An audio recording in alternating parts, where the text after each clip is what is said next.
Hey, here we are in the season of reflection once again, looking backwards, looking forwards, and it's easy to look at the world as it's portrayed with cynicism and its big brother pessimism. But let's talk about that.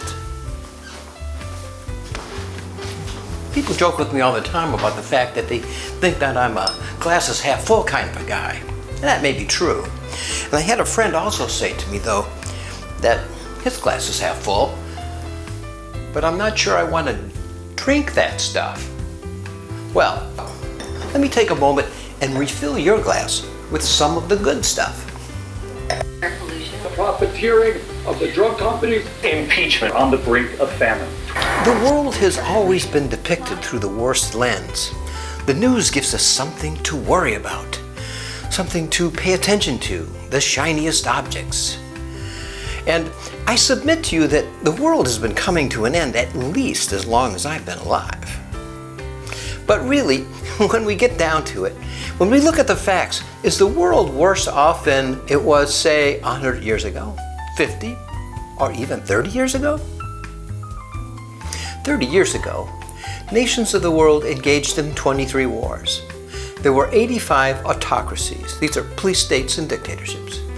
And 37% of the world was in extreme poverty. Last year, there were 12 wars.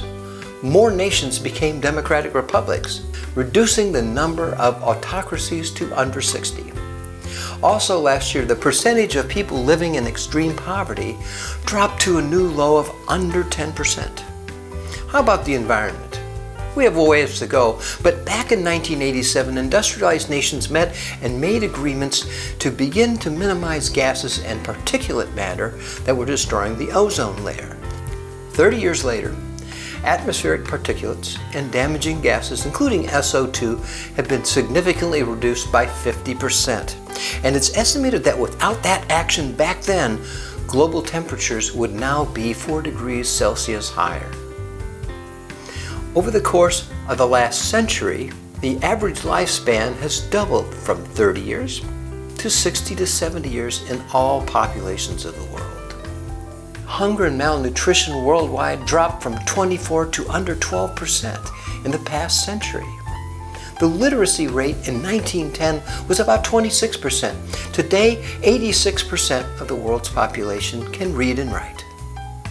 Well, that's just a few things to consider, and I'm not suggesting that the world has fewer problems or that there is no work to be done. But I do suggest that we be grateful for some of the progress we do make while we're here.